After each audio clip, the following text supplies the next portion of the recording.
ఇప్పుడు బీజేపీ వాళ్ళు ఏమో రావణవారి అత్యంత ముంగటేస్తారు, వీళ్ళు కాంగ్రెస్ వాళ్ళు ఏమో 6 గ్యారెంటీలు ముంగటేస్తారు. మరి ఇప్పుడు నువ్వు రేపు ఏం ముంగటేసి తిరుగుతావు జనాల కాడికి?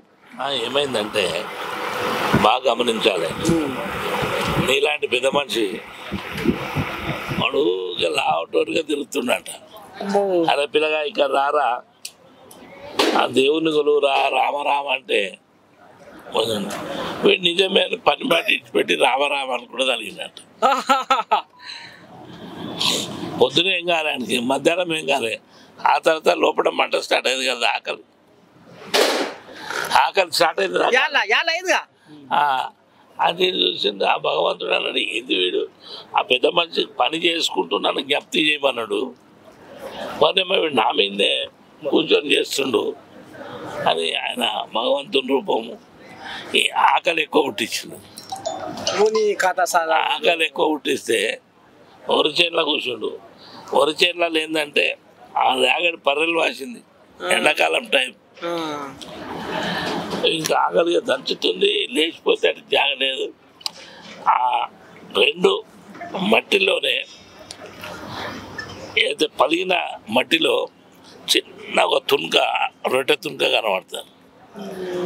అంత తునకనో హాఫ్ తునకనో కనబడితే దేవుడు పడబడిన తర్వాత ఇప్పుడైతే తింటా ఆకలి, కానీ ఇట్లా తవ్వుతా ఉంటే లోపలికి పోతుంది, తవ్వుతా ఉంటే లోపలికి పోతుంది. అయితే నడుముల వైపు పోయింది గుంత. ఆ నడుముల వైపు అయినాక ఆ అండ తునక రొట్టెది అతనికి దొరికింది. అమ్మ ఇంత పొక్క తవ్వుతే, ఇంత కోపు తవ్వుతే నీ అమ్మ నాకు ఇట్లా తింటే కిలో 2 కిలోల పిండి వస్తుండే, అమ్మ అని కూడా పోయి వాడు అండ తునకది పని చేస్తాడు నేర్చాడు. అందుకే రామరామ జపం మీద కాదు, పని చేసి ప్రాంతం లోపల 2 ఉన్నాయన్న. భగవంతుడు ఎవరికైనా భగవంతుడే, భగవంతుడు పూజ చేయాలి. అది ముస్లిం అన్నా, ఈసాయి అయినా, సిక్ అయినా, హిందువులైనా అందరం పూజ చేస్తాం, దాని సందేహమే లేదు. లేవగానే అదే పని కదా, కానీ అదే పని ఉండము. పొట్ట గడవాలి, ఇల్లు నడవాలి, సంసారం నడవాలంటే పని చేయాలి. ప్రాంతంలో మన ప్రాంతంలో పనులు జరిగితేనే నెక్స్ట్ ఎలక్షన్స్ ఓటేస్తారు. నేనేం పని చేయలేదంటే పోరా పక్క అంటారు, ఉన్నదేనా అది, అవునా కదా? అందుగురించి పని చేసిన వానికి పట్టం కడతారు. అందుగురించి యువతరము అన్న మీరు బాగా చూడాలి. ఈసారి యువతరంలో పెను మార్పులు వస్తాయి సార్. ఇవాళ ప్రపంచాన్ని అరచేతిలో చూస్తున్నావు, తీస్తూనే ఉన్నాడు.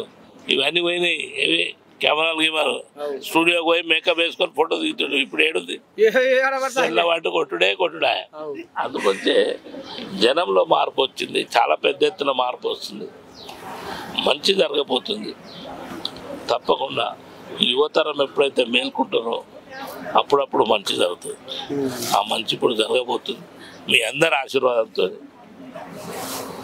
తప్పకుండా న్యాయం జరుగుతుంది. కాసాని జ్ఞానేశ్వర్ పెద్ద మెజార్టీతో చేవెళ్ళ పార్లమెంట్లో గెలవబోతుండు.